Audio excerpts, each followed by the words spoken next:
Okay. And with that, let me introduce, we're very excited to hear about Terros, their programs and services, and we'll hear from both Dr. Karen Hopper-Tepper, who's President and CEO of Terros, and CIO Jennifer Nye. So a little bit about those two leaders. So Dr. Tepper assumed the helm of Terros in May of 2022. She has 20 years of behavioral health experience, including 8 years as Chief Operations Officer of Terros Health. And she has a proven track record of driving positive outcomes for patients and the community. She led the Terros Health work in becoming a federally qualified health center, FQHC, securing millions of dollars to ensure provisions of primary care and behavioral health services to underserved populations regardless of their ability to pay. She helped launch with Maricopa County Adult Protection Department and Arizona Access, the first in the nation program to integrate justice services that improve access to care for individuals on probation. In 2021, she spearheaded efforts to help Terros win one of 100 federal grants to adopt a certified community behavioral health clinic model of care for comprehensive wraparound services for children, veterans, and other special populations. Building and growing effective teams is her greatest strength and highest priority. Knows how to empower strong leaders and look for every chance to help them take their skills to the next level and advance their careers. She's been instrumental in helping their culture, embracing the core company values of integrity, compassion, empowerment, and diversity. Okay, and she's earned her bachelor's from Lafayette College and master's and doctorate from University of Arizona. And Jennifer Nye is the Chief Operations Officer of Terros, and she has a passion for improving the well-being of individuals, families, and communities. She's dedicated over 17 years of her professional life to the field of mental health and integrated healthcare. She's currently serving as the Chief Operating Officer for Terros, and she's at the forefront of innovative strategies to enhance the delivery of fully integrated health services. Now, Jenny earned her master's degree in professional counseling, which helped her gain a deeper understanding of the complexities of mental health and its integral role in the overall health landscape. She advocates for patient-centered care, continuously working to ensure that individuals in need of support receive that comprehensive integrated care that helps their unique needs. Her work reflects her unwavering commitment to make positive differences in the lives of individuals and communities. In addition, Jenny is a graduate of American Express Leadership Academy, which offers professional leadership development for nonprofit leaders. Now, as we begin, a couple questions. One, if people have questions, do you want them to wait till the end or ask them throughout the discussion? Any preference? I think we're good with people jumping in with questions anytime. Yep. Okay. And two, I didn't know whether you had anything to share, and if so, I can enable sharing for you, because I didn't get anything ahead. Yes, okay, so I do have a presentation. Yep. Okay. You're free to share. Okay. Let me see if I can figure out how. It's at the bottom usually. Share okay. Screen. Yep. I think I got it. Yes, we can see that. Okay. All right. So thank you for, I'm going to see if I can get it to actually, so now you guys actually see the presentation, correct? Yes. Okay. Perfect. Okay.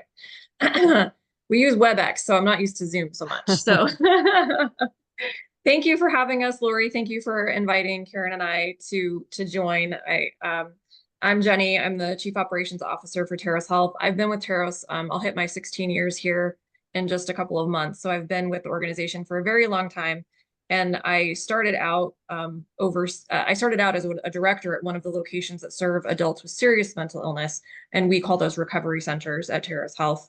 And then eventually worked my way through the organization, and now I'm the Chief Operations Officer. And so I oversee all of the clinical operations, including our federally qualified health centers and our sites that serve adults with serious mental illness. So I've been in the system for a very long time.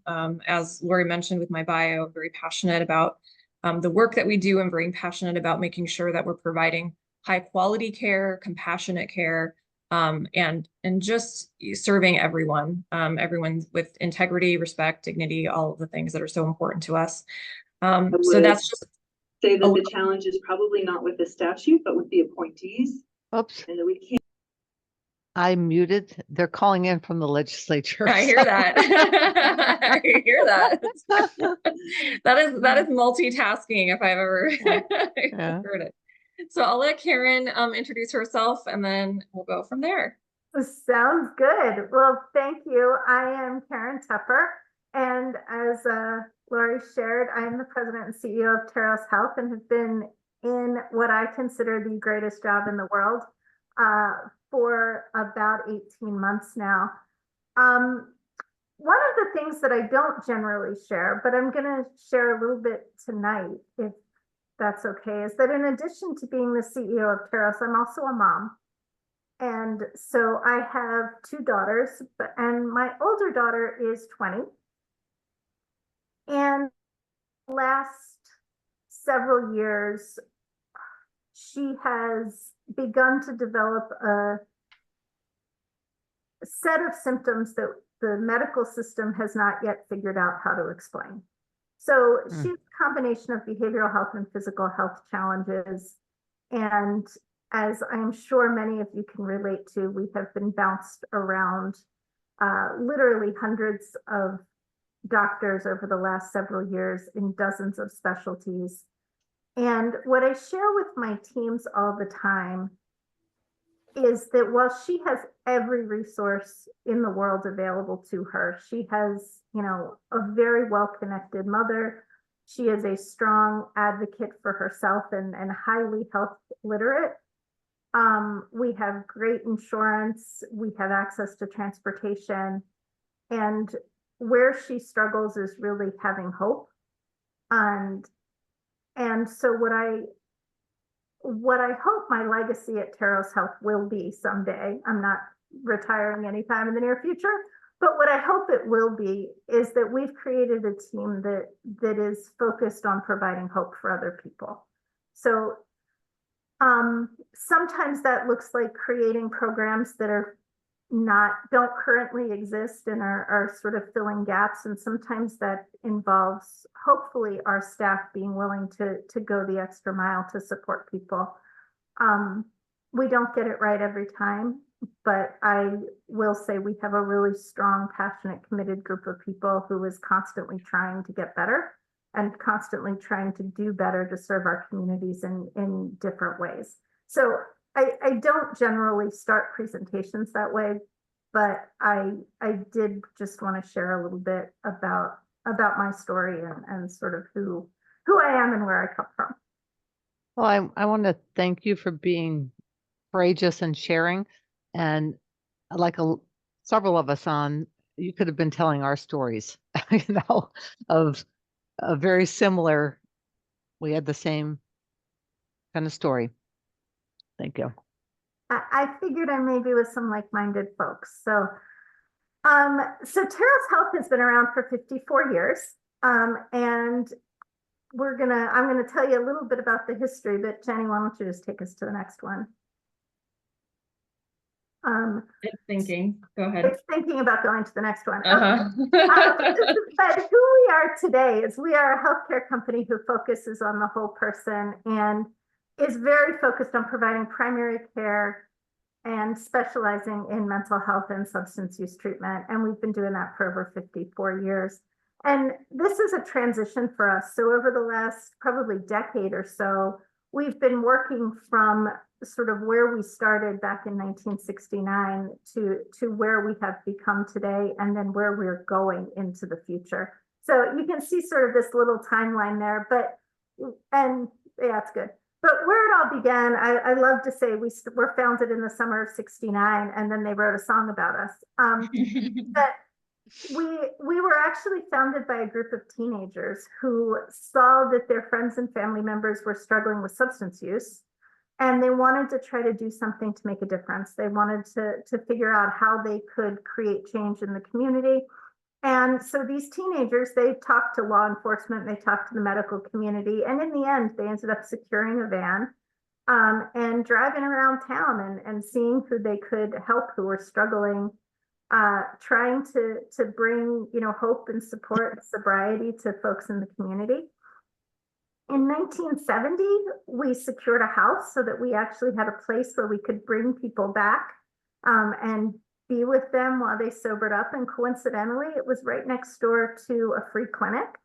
And so that was the early days of integration. And we threw a mattress in the back of the van, and all of a sudden we had an ambulance. So in terms of, you know, many things have changed since 1969. But what I love about that story is it tells the story of a group of people who were looking around their community, seeing where were the gaps and how could they help. And we now have, you know, over 900 employees and well over a dozen locations. And I still feel like that sort of soul of the hippie is very much alive and well at Terros Health, and that we're constantly looking around and seeing how can we help, how can we do things differently.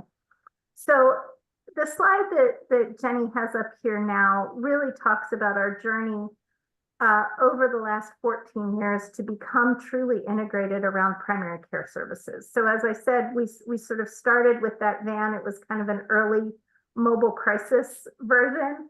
And we provided substance use treatment and mental health treatment for, you know, 40 years before we ever even thought about what could we do with physical health. And over the last 14 years, we've been evolving to become more integrated and more established within the primary care realm. And I think where our focus is moving forward is in becoming truly integrated in terms of making sure that the behavioral health, primary care, but also the social determinants of health, some of those barriers to care that impact people's lives, as well as prevention and wellness, is really all wrapped up in the services that we deliver. So it's a journey, not a destination. We're not there, but we continue to work toward that. So as you just look at this timeline, we started looking at an integrated care planning grant in 2010. I'm going to jump through these, but in 2014, we had our first health center that we offered physical health services. And then in 2019, it was actually kind of a big year for us. At that point, we had several integrated clinics, including one inside a probation office. So our Indianola location was actually the first location in the nation, first probation office in the nation that had a healthcare clinic inside that probation office. And we were really excited to be able to do that year. The other thing that happened that year was we got designation from the federal government that we could become a federally qualified health center, which allows us greater flexibility in providing those services to everyone, regardless of the ability to pay, and really forced us to take our focus on physical health very seriously. In 2021, with the pandemic, we realized that geography was really becoming a barrier to care for lots of folks. And so we started doing more mobile services, specifically some mobile health services that were focused on physical health care. So Jenny, we can jump to the next one. Okay, so today we actually have 7 integrated health centers. We do about 460,000 interactions with patients every year. So we're serving a lot of folks. I think last number I saw was about 40,000 patients a year we're serving annually. We have 920 employees. And we've started, as I said, really focusing beyond just sort of our history in behavioral health and even where we had headed in primary care. So while we've been doing HIV testing since the 80s, we were one of the first companies that started doing that. We did 3,200 HIV tests last year, which is probably double what we've done in prior years. And we did 2,000 Narcan trainings last year alone. And what I'm hearing is that those trainings actually are ramping up, and we're sort of doubling almost month over month in terms of how many of those trainings we're able to deliver. So just my Narcan pitch, we at Terros Health are firm believers that anybody that interacts with another human should probably get trained and have access to Narcan, because you never know when you're going to need it and when you're going to be able to save a life. So we provide free Narcan and free Narcan training to anybody in the community who asks. And so we, I think, have done over 10,000 of those trainings as of today. So I share all of that to just sort of talk about our journey in terms of where we've gone. And Jenny's going to talk a bit about kind of the specific programs and services that we offer, and what we're delivering in those areas. So I turn it over to Jenny. All right, thanks, Karen. So we offer a lot of services at Terros Health. We have an employee who likes to say, if you got it, we need it, or if you need it, we got it, is sort of the motto. We've grown so much over the last few years in the services that we offer. And so I'll just give you guys a little bit of a snippet of some of the things, and then talk about sort of what our plans are in the future. And then we'll go from there. So Karen already mentioned the HIV testing that we do. So we have a location that's dedicated to serving the populations that are at most risk for HIV and STI. We also serve a homeless population out of that location. And so we've also just recently begun a new grant. It's a new pilot program, actually, through SAMHSA, where we're going out into the community and doing a lot more testing. And the cool thing about with Terros Health, we're a Ryan White program. And so anytime someone does test positive, we can get them connected to services. We also offer prevention. So if they test negative, we can get them connected to PrEP and PEP. And our primary care services are available for them. So we have a whole robust program, including community health workers and navigators that walk people through this if they're experiencing the scary reality of needing to be tested for HIV and STI. I'll go over in a circle over here. So we're one of the organizations that provides the peer support certification training through the state. So we're accredited through the state to be able to do this. And so we offer this not only to our patients who would like to become peer support certified. We offer it to employees who might have lived experience and who would like to use that lived experience as a part of the work that they do with us. And then we're starting to look at providing the opportunity for non-Terros Health employees and non-Terros Health patients to be able to become PSET certified. So that's a really cool thing. Lori, do you have a question? Yes, I didn't know that the state had the certification, because I think there are peer trainings everywhere. And we've heard it said that it had appeared to people outside of the provider system that it didn't seem like it was very robust or structured. So what makes your certification different? Yeah, it's a state approved program, and we have deliverables that we have to provide to the state on I want to say a quarterly basis. It may be monthly. I could be wrong on that. Monthly or quarterly on how many people we train and give them certification. Our program requires a test, so they have to pass the test in order to become certified. And it's a state acknowledged certification. I think I saw Adonis on, who might be a little bit more well-versed specifically with what the state requires around that, but we have to provide deliverables to the state with our specific program. Our curriculum has to be approved by the state. So anytime we add or change the curriculum, we have to get approval from them. And then sometimes they'll actually tell us that we are required to add certain things. So with the COVID pandemic, we had to include some curriculum in our trainings around how to work with people experiencing COVID and lived experience through that and that sort of thing. Does that Thank you. answer at least a little bit? Thank you. Okay, thanks. Children's and family services. So we actually have several programs that serve children and families in the communities. So I'll just touch on a couple of them. So we are a school-based provider. So we do have contracts with several of the larger school districts in the state, including Mesa Schools, Tempe School District, and the Pendergast School District. So we're mostly in the East Valley.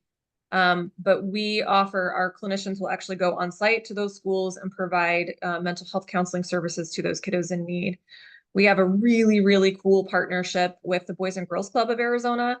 We received some funding a couple of years ago in partnership with them, where we have behavioral health technicians and behavioral health professionals that are essentially a part of the club workforce. And so they're employed by Terros Health, they're supervised by us, but they are physically in those clubs. And the neat thing about this program that I think is really cool is they're called wellness coaches. They're not called behavioral health technicians. They're not called counselors or clinicians or therapists. And the work that they do is very much in sync with how the cohorts work with the Boys and Girls Club. So if a kiddo is going through a cohort to do some homework activities, or they're going and doing some play activities, they're just going through those things. And then they come to the Terros Health where they're doing mindful movement, they're doing coping skills, and they're doing a lot of prevention. And so if any of the kiddos are experiencing anything at home related to substance use, related to mental health, related to family stressors or anything like that, we're providing them with those skills that they might not be getting elsewhere in order to become resilient and not need services. Our teams are also trained and adept to identify when a kiddo might just be having a bad day and they need some extra supports and services. And so our experienced staff are there to help support that kiddo. And then of course, if they need more formal services, they can get connected with Terros for, family counseling or individual therapy or that sort of thing. We do offer birth through 5 services. So that's really working with the families if they're dealing with any situations with a kiddo that needs services as an infant, as a baby. And then one of our cool innovative programs is called the Cafe. And so it stands for Children, Adolescents, and Families Empowered. It was a program that was developed by our Senior Director of Children's Services. And what she was seeing was a gap, as I'm sure a lot of you can understand, there's a gap in level of care for children in Arizona where they were either incarcerated or in hospitals, and there wasn't an outpatient service available for them to really get intensive treatment. And so the Cafe was designed to be that middle ground for them where they can come after school. Right now we have a Cafe 27, which is out of our 27th Avenue Health Center. They come after school, they can get tutoring. We have a partnership with the Grand Canyon University where they can get tutoring to get their homework completed. And then we have 2 tracks. We have a substance use track where if a kiddo is needing intensive substance use treatment services, then they're part of that track and they're getting that treatment. And then we have a mental health track for kiddos that don't necessarily have substance use, but they are needing services because of a mental health condition and whatever that looks like. Our facility is equipped with a teaching kitchen. And so we are able to, and laundry, we do art therapy, but the purposes of the teaching kitchen and the laundry is to really literally teach them how to cook and clean after themselves. Because again, we know that some of these kids that are coming through our programs are not getting that from wherever they're living. If they're in home care, if they're out of home care, whatever that looks like. So they're just a few of the children's services that we offer. Most of you, yep, go ahead, Lori. So if you're at one of these community centers and you see a child that's really showing signs of maybe self-harm, suicidal ideation, or even maybe where they want to hurt someone, what's the process and how do you have permission to do anything without going through the parents who may be reluctant? Yeah, we do have to go through parents oftentimes, but with our staff at the Boys and Girls Clubs, when they're seeing, and even in the schools, when we're seeing those sorts of behaviors, what our staff do is they will work with the kiddo individually. So they'll pull them aside and just offer to have a conversation and find out what might be going on. And if they uncover some things that are concerning, then we will reach out to the parents and get permission to provide additional services, and we'll actually get them formally into care with us. And we do family services as well. So it's not just offering services for the kid, it's for the whole family. And so we're able to offer that for them. And if we run into resistance, we work with them as we can. We roll with resistance, just like providers do. So continuing to partner with the Boys and Girls Club staff with whom that family might have a better relationship with because they've been with them for a while, working with them to help them, the parents understand how our services could assist. And if it's not with Terros, helping them get connected with some provider that can give them the services that they might need. Thank you. Yeah. So our mobile crisis services, we've been doing this for a long, long time. We're one of the providers in Maricopa County. So our staff are partnered with Solari, which is the state 988 provider, and it's been a very long time, the previously crisis response network. So they dispatch our mobile teams out into the community in Maricopa County. We also provide mobile crisis services in two counties outside of Maricopa. So we're in Coconino, primarily in the Flagstaff area, but we also have some staff up in the Hopi Nation area. And then we are also in Kingman. So in Mojave County, we serve the Kingman area and Bullhead City areas. Our permanent supported housing and justice services. So this is really cool. So we have a couple of programs that we call Bridging the Gap. We actually have 3 teams that are all called Bridging the Gap, and they all do different things. I don't know why we did that, but we did.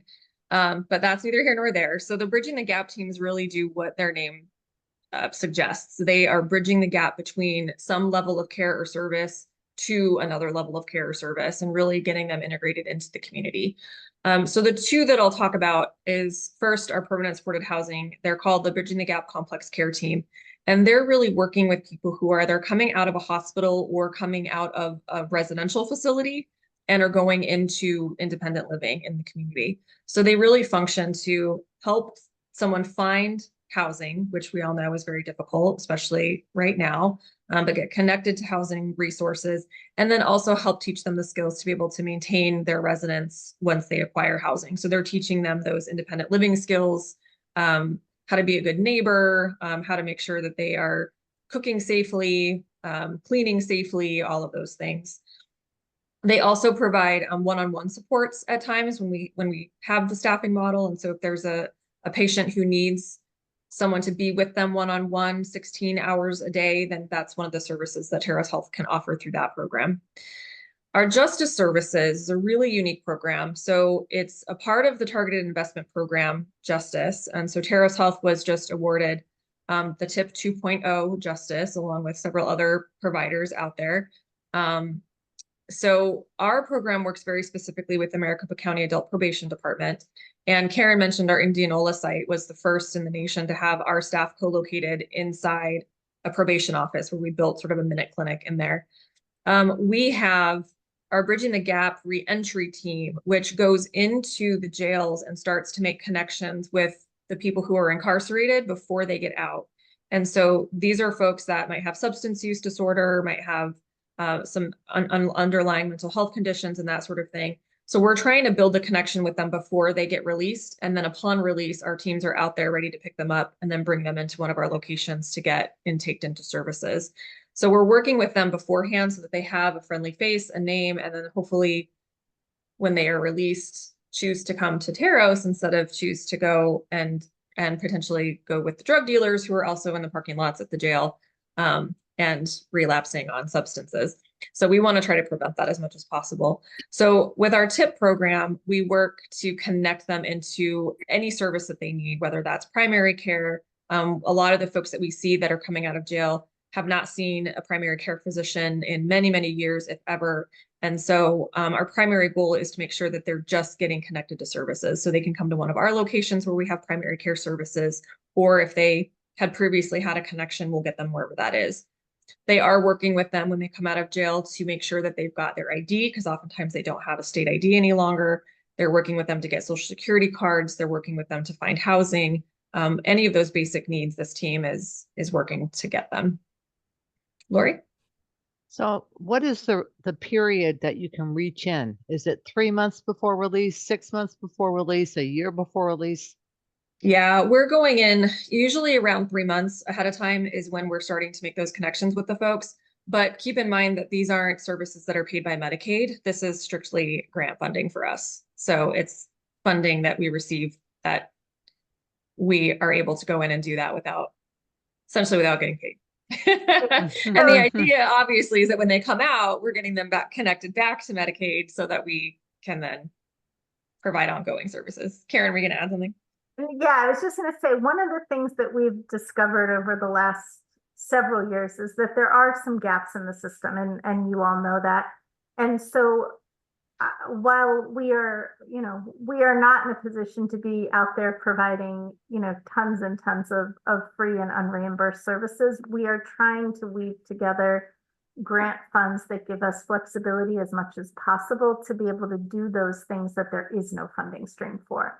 And so this is the inReach that we're doing is in one example of that, and there actually are probably several others that Jenny's already referred to and will refer to moving forward. So I just share that because as we see things that the system doesn't allow for, we're constantly looking specifically to different types of grant opportunities to at least show proof of concept. I think, you know, our cafe programs are a really great example. Like, we are funded to provide treatment. We're not actually funded for all of sort of the experiential services that the young people have when they come to see us, but we think it's important. And so we're trying to be innovative and creative and finding ways to deliver things in a system that really is not designed for that. I mean, as you all know, our medical system is very transactional.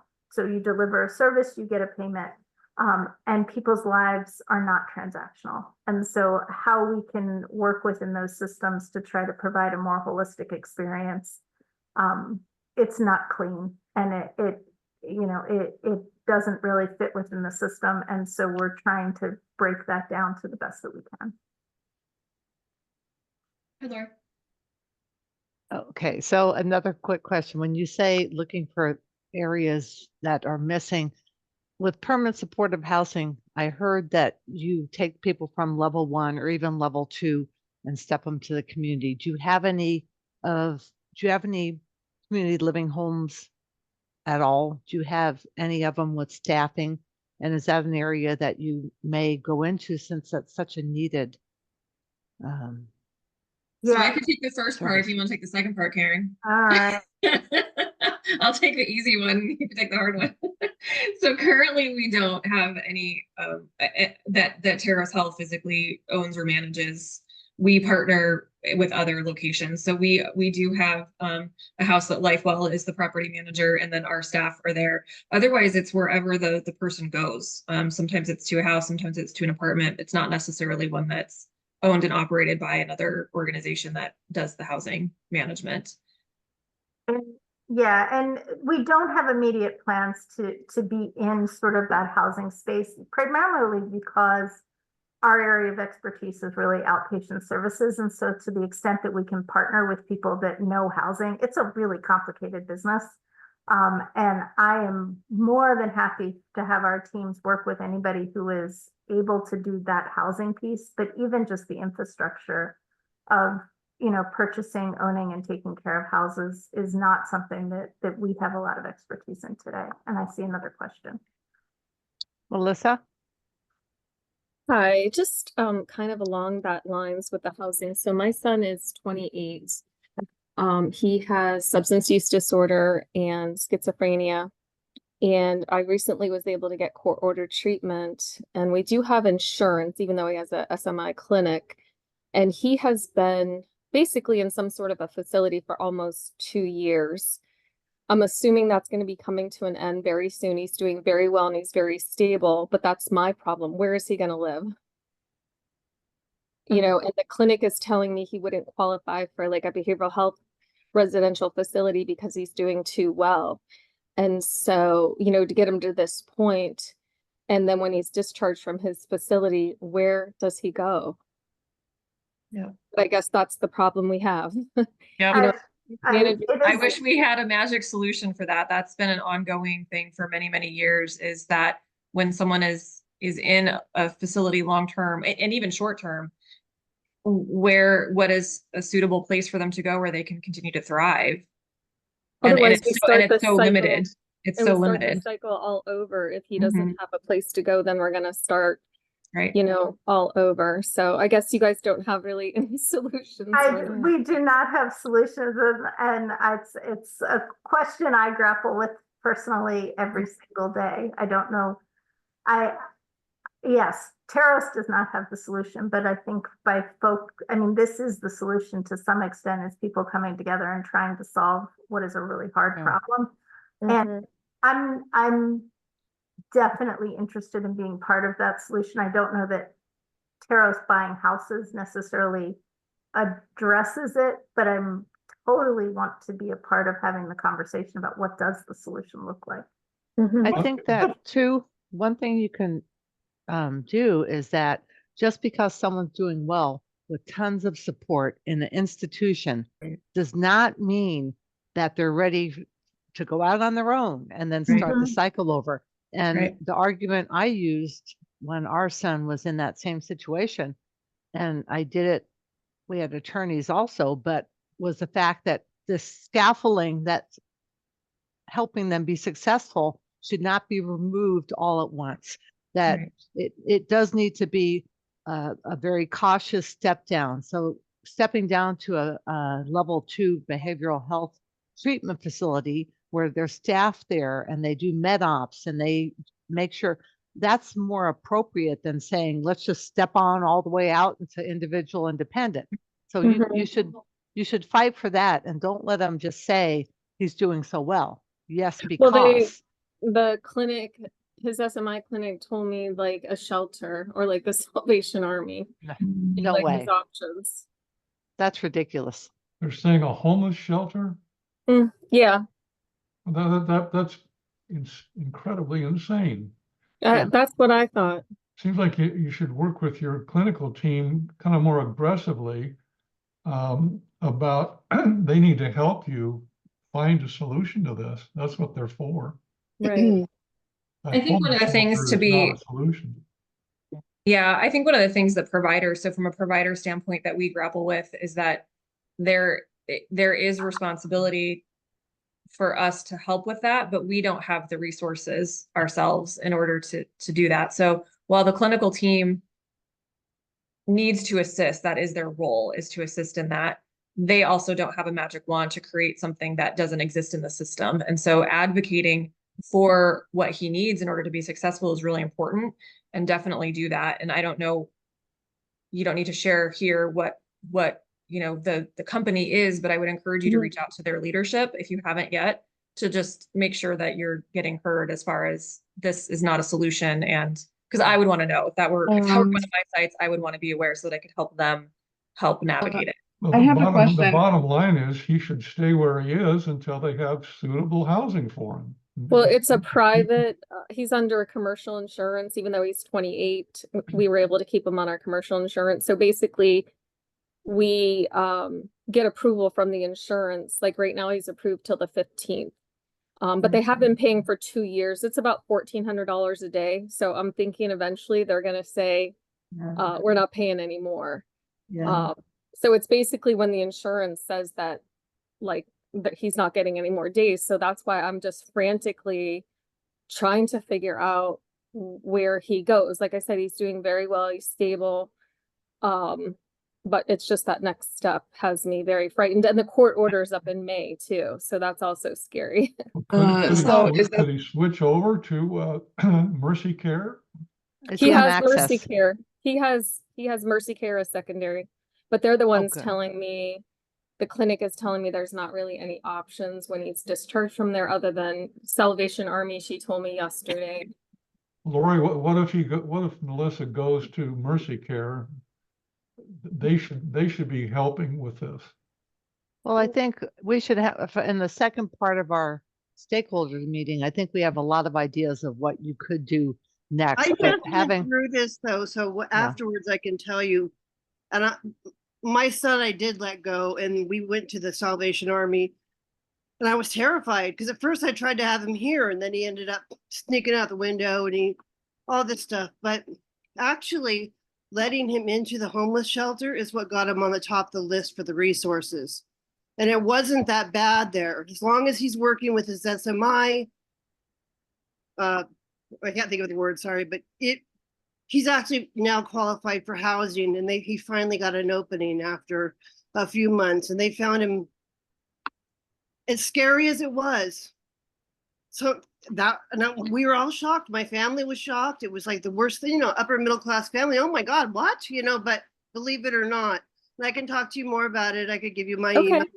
I know it's terrifying, but believe it or not, it actually did work out. Okay, So, thank you. So Melissa, help me understand a little bit. So he's in Salvation Army currently? No, he's in a private pay with our insurance. Okay. Yeah. So like know, like a dual recovery facility that the Okay. insurance is paying $1,400 a day, okay. but eventually that's gonna stop.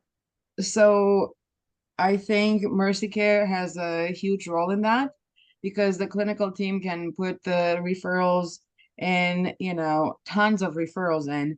Mercy Care, will approve or decline, and that's pretty much what the clinical team can do. So, depending on his needs, whether he needs BHRF or 23.9 flex gears or something like that.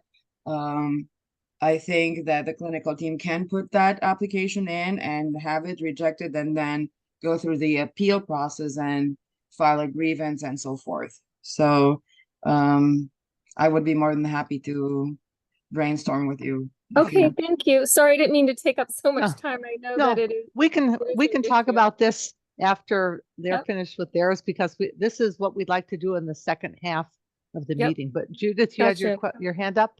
Oh, yes, I have a son who will be getting out of jail, and it's his first time ever in jail, and he has physical and mental issues. And I wondered, you mentioned the justice services, Yep.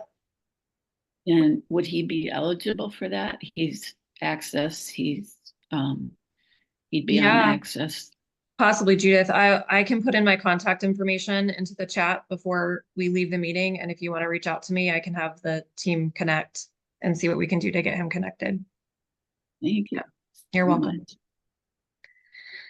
Okay. So I'll run through the rest of this sort of quickly. So the specialty substance use treatment and prevention programs we actually have a lot. So we do have a 29-bed all gender BHRF, so behavioral health residential facility. It's for substance use disorders, adults only. That's in Glendale. And we also have a program called Ladder that some folks might be familiar with. It's been around for a very long time, but it's an adult therapeutic day treatment program. And it's one of the few, if only programs that I am aware of that we call a WET program, which means that someone doesn't have to be sober in order to enter into the treatment program. So we take people as they are. We have sometimes folks that use right before they're coming into our services, and we will accept them. And as long as they're not disruptive, then we will treat them. So it's an intensive day treatment program. We do serve breakfast and lunch for them, and we have that at 2 locations. We can take anyone that has a substance use disorder and some sort of mental health disorder, whether they're designated as SMI or whether they're general mental health, we take them into that program. So it's very easy to get into. It's one of the easiest substance use treatment programs to get into. There's no prior authorization required. We take them. And then we offer at our locations that are general mental health is what I'll say. So we're non-SMI clinics. We have intensive outpatient substance use treatment all the way through recovery maintenance. So if anyone needs that level of service, we will intake them. We'll find out what level of care is most appropriate, and we get them connected to group and or individual therapy depending on their need. We do have some specialty individual services such as DBT, we have EMDR, so a couple of specialty services like that at those locations as well. We do have a wait list right now for those services because they're in high demand, but we do offer them. And then I would be remiss if I didn't say on this slide doesn't show them, but we do have our 3 locations that serve adults with serious mental illness. So we have one in Tempe, we have one in the central North Phoenix area, and then one just on the border of Glendale and Phoenix in the West Valley. And I realized, Jenny, I was so excited to get to kind of all the specialties. I sort of glossed over the fact that we have 4 general mental health clinics that have primary care, they have behavioral health services, they have substance use treatment. We have behavioral health medical providers at all of those locations. We have community health workers at all of those locations who support folks with the social determinants of health. And we offer individual and group counseling at all of those locations. And then we have our 3 clinics for individuals with serious mental illness. And those include, all of those have at least one ACT team that are a part of the services that we deliver at those locations. So I realized I just kind of glossed over that and was getting to the specialties and kind of missed our core business there. So apologies. They are all integrated. So we do have primary care at all of our locations, including the ones that serve adults with serious mental illness. And that is a big deal for the community, so they can get it all under one roof.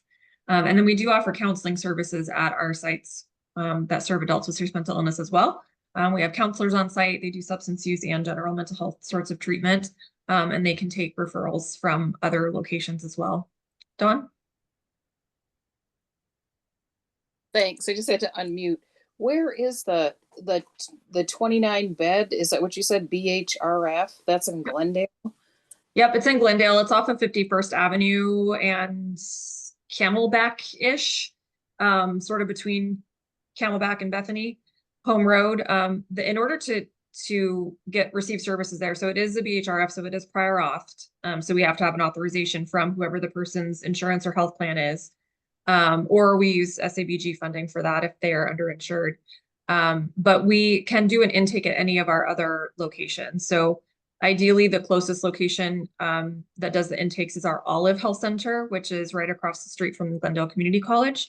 So folks can just show up there any day of the week, Monday through Saturday, in the morning, ideally, and then they will get seen same day to get into services. And we've worked really hard with our processes to work to get someone in the same day. Sometimes it is the next day, depending on how late they come in, but we work to get people in as quickly as possible because we know when someone's showing up for residential treatment, we need to get them right away, because if we delay them, then oftentimes we lose them, and then they decide not to come. So yeah, I that's our son is in that position right now. Well, he's homeless as far as we know right now, but he did walk himself into Valley Hospital and was there, and then got out and released to a sober living, which it just wasn't restrictive enough for him. yeah. He's been calling on and off, wanting to go to treatment, and I keep trying to find places. So is this ladder, and I can see him going into that ladder program too. Mm-hmm. Where are those located, and how does he get into that? Ladder is Ladder, it would be ideally if we can get a referral from whoever is, if he's connected with an SMI facility or connected with GMH. Otherwise, he can show up or send an email to that team and they'll invite him to come in, and they will do an intake with him as soon as he shows up. So our ladder programs, there's one in the West Valley, and it's at our 51st Avenue Health Center. So it's right off of 51st Avenue. It's actually right down the street from our residential treatment facility. It's on 51st Avenue and Indian School-ish. And then our other ladder program is at our McDowell Health Center, which is off of the 143 and McDowell Road. So 48th Street and McDowell Road. So sort of East Valley-ish. Okay. One of the new things that we did receive some grant funding for, and we just, I think, are maybe 3 months into a program, is actually providing some financial assistance to help folks pay for sober living during that first month out of a residential treatment center. And so the way that works is if you come out of residential and you go into ladder and you participate in 4 days of ladder in a week, we will actually pay for the first 2 weeks, I think, of their sober living, maybe 2 weeks. 2 weeks of their sober living. And we're seeing really nice success with that program, because it's allowing folks to kind of do that step down where they're still in treatment 4 days a week for most of the day, and not having to worry about how are they going to pay their rent for that first month. So we just secured these grant dollars to do that, and we're only in the first couple of months, but we're looking at that very positively initially. First dozen or so people, it's been a really good experience. Good success. That's just one more question after you said that. So is it some sober livings that you have chosen, or they aren't affiliated with Terros, right? Or are they? They are okay. not. So we do not operate a sober living, and we know some that seem to be reputable, and so I think we tend to prefer to work with those, but no, we don't have our own. Got it. Okay, thank you so much. And I put my email in the chat. So if you, Dawn, if you want to email me and I can get you more information about how to get connected to those services for your son, I can do that. And then Judith, for you as well. If you just want to shoot me an email, I can help you get connected with that reentry team. The other question in the chat was around geography. Are you going to take that, Jenny? Yeah. And it actually reminded me that I didn't share about our Families First program. So Terros Health is the largest Families First provider in Arizona. So Families First, if you're not familiar with it, it's called Arizona's Families First, and it's not to be confused with the Families First Act, which is a federal program. But the Arizona's Families First has been around since 2000. First service provided in 2001, and Terros Health has been a part of it since its inception in 2000. So we're the largest provider in Arizona. It's a statewide contract, and it's with the Department of Child Safety. And so what the program is working with the adult or adolescent parents of children that have DCS involvement, whether that child is in home, like still in the care of the family, or if they've been removed and they're in out-of-home care.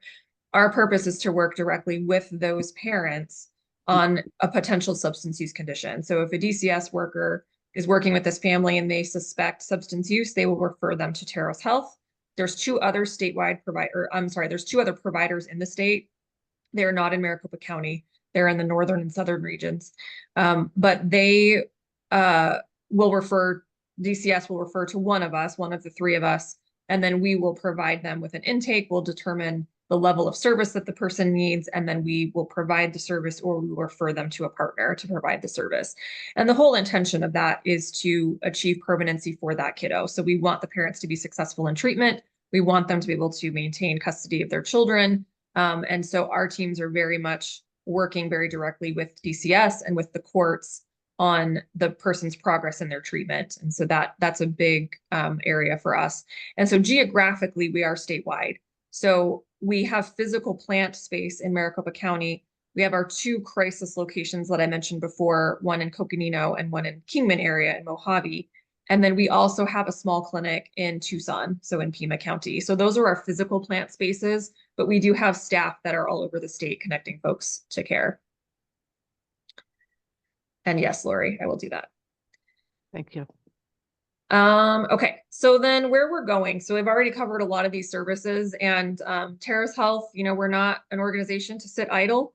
We're constantly looking at where services are needed in our communities, what our patients need, what our communities need, and in what areas of the state it's needed. And so we have a new clinic that we're going to call the Javelina Clinic. This is actually a part of our TIP Justice partnership with the Maricopa County Adult Probation Department. So they built out a beautiful new courthouse in Mesa. It's amazing. If you haven't been there, just take a field trip and go visit the Mesa courthouse. It's a beautiful facility, and they built us a clinic inside their facility. And so we're in the waiting room of the probation area, and we are getting ready to get it licensed, and it will be essentially a minute clinic where we'll provide primary care services and some behavioral health services right out of there. So anyone who walks in, whether they're there for probation or some other reason, if they need to be seen by a primary care physician, we'll be able to do that right there. So that's really exciting for us. It's very near our Stapley location. And so if someone needs ongoing services for either behavioral health or primary care, we can get them connected to our large location, our FQHC location that's just a few miles away. Karen, were you going to say something? I think the one piece we missed was MHC is on the substance use specialties. That we do offer some, not methadone, but we do offer Suboxone and yes. Good one. I always forget something. It is literally impossible for me I know. And talk about all our services and not forget something. So yes, we do offer medication assisted treatment. We do Suboxone, norepinephrine, and buprenorphine and naloxone and Vivitrol actually are what we use. We do not do methadone at all. We work with folks who would like methadone. If that's better for them, we connect them with our partners that provide methadone services, but we won't provide that. We have 2 locations that can do inductions, and then all of our locations can do maintenance. So that's our MAT services. Jenny, Thanks, I have a question about your Mesa operation. I was there with my son in Mesa the community court, otherwise known as mental health court. Uh-huh. And I saw a woman about 60 years old, pretty emaciated. She'd been living on the streets and so forth. And the judge was congratulating her on having graduated the program. He asked her about if she has housing, and she said no. And then she left and just wandered back out into the streets. Now, could she have been brought over to your people there in the courthouse to access any kind of services that you might have been able to provide for? I thought, what a tragedy right here in the courtroom with a judge who's nice and no, I don't have housing. And they talked, well, you need to kind of work with your clinic and get housing. Okay, I will. Well, we know how that goes. Yeah. She was psychotic in that moment and she just walked away and disappeared. Yeah. Yeah. So that's one of the beautiful intentions of that location right there. So we're not open yet. So when she was there at that location, we weren't there necessarily. But as soon as we're licensed and staffed, we will be open. And so we're hoping within the next several months that will happen. There's some stuff going on at Access right now that we got to work through. But as soon as we can get through some of that process, then we'll be opened up. And then, yes, I mean, the intention is that if someone needs connection to services, well, we might not be able to provide it right away. We can at least get them connected. And all of our locations can do that. So if someone walks in off the street, we're going to work to get them connected with some help, even if it's not us that's providing it that day. Thank you. Karen, were you going to answer that differently? Nope, I was going to answer it. Okay. Just checking. So speaking of Stapley, which is our Mesa location, I mentioned the cafe program, which is our children's program, Children, Adolescents, and Families Empowered. We are in the process of doing some build out of our current Stapley Health Center location. It's off of Stapley and the Broadway. And we're building out a cafe there. So we've got, I'm sorry, Stapley in the 60. I saw your face, Karen. I was like, that didn't sound right. I had Priest in my mind. So we'll have a children's program there. They already serve children, but the actual specialty cafe program will be there. We are working on a program that we're going to call the Wellness Connection. Really excited about this, but one of the things that we know in talking with our patient population and in seeing the work that our cafe has done, we know that whole wellness is something that is really important for people in recovery and for all of us. And so we're looking at doing things like art therapy programs. We're looking at doing things like creative writing, mindful movement, health and wellness, like nutrition classes, general exercise classes such as yoga and that sort of thing. So we have an amazing staff person who actually oversees our peer support training program and our peer support services in general. And she has created an amazing program that we've dubbed the Wellness Connection. So we're working on getting that stood up, and it'll allow our folks to be able to get out into the communities more, some social connectedness activities, doing some outings, hiking, walking, that sort of thing. So we're really excited about that in the future. In the next couple months, hopefully we have some of that stood up. We're working on enhancing services for our homeless population. So I mentioned the pilot program that we have with SAMHSA. So they are a program, a team of 2 to 4. We're sort of working that out, that literally go out into the community in one of our vans, and they set up shop, and they can do everything from STI testing. They can get them connected to services. They can get them intaked into care. They can provide primary care services. They can do COVID testing, flu shots, all of those sorts of things are the things that we're looking at for that. So it's almost like street medicine, but it's not street medicine. It's really homeless outreach and connection. And then last but not least, and there's other things that we're doing all the time, but we're expanding our HIV prevention and treatment programs as well. So we have a team of folks that is really dedicated to making sure that we are combating the HIV epidemic. And we've got some grant dollars that have come in that are allowing us to do more work with testing more people, with getting them connected to PrEP and PEP, getting them connected to Ryan White and those services.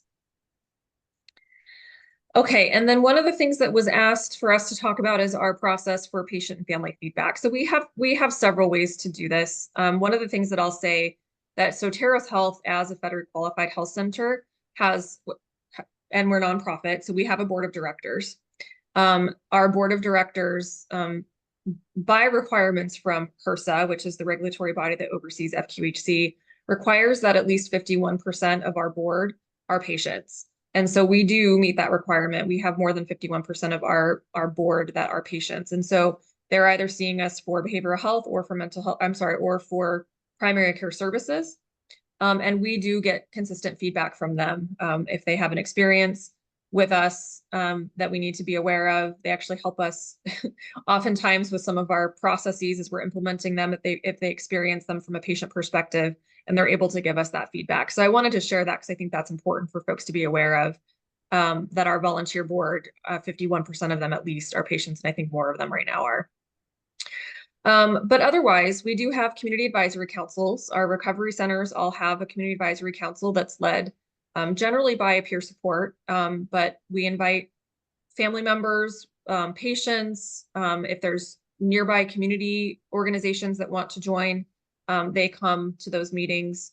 And really, it's an opportunity for us to be able to share information with them, and it's an opportunity for us to get feedback from the patients and families on services that they want to see. It's actually where a lot of the things that we're going to implement with the Wellness Connection came from, is from the patient feedback that we got from these advisory councils.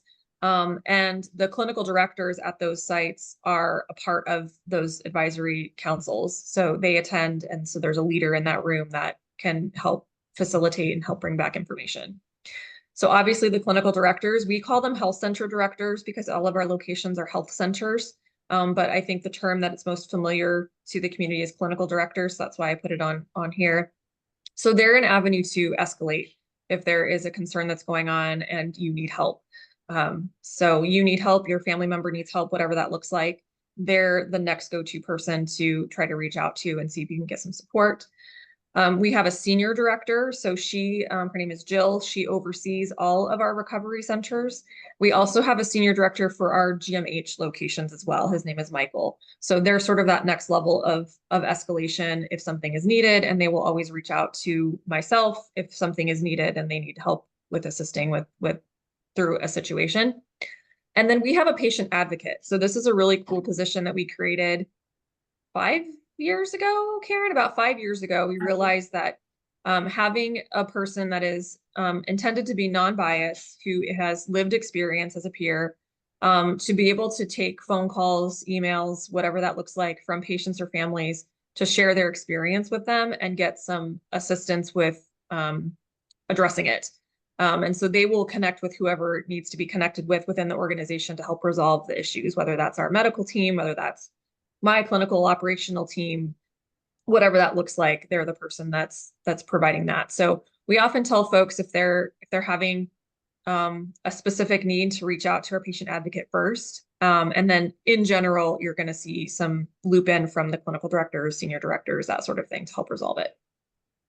And then of course, I would be remiss if I didn't say that if it really is not going well, we always want folks to come to us first, because oftentimes we don't know if there's a problem.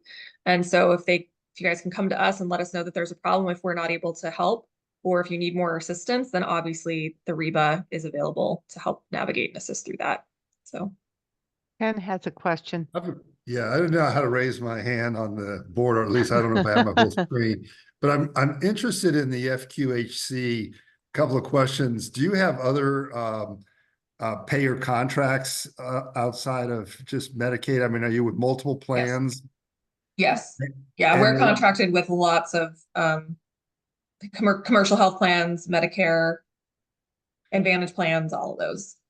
Okay, so the primary care, the clinical care offered is not necessarily tied into the mental health care services. You just happen to have the ability to provide those integrated services if your medical patients require mental health services? I would say our patient population in terms of demographics is a little bit flipped. So Yeah. we have a much higher number of folks that are coming to see us for behavioral health services than physical health. But we'll take people through any door, whether you come in through physical health and then we refer you into behavioral health, if that's appropriate, we can do that. more often it's folks coming to us through behavioral health, and then we're referring them into physical health services. But we know that if you can do the two of them together, it doesn't matter which one comes first. It's always better to do them together. Yeah. And we can connect them through any door. So, so if someone comes in seeking primary care, for example, we'll get them connected and seen right away. And then if there's a determination or if the person requests additional services, then we'll get them connected, and vice versa.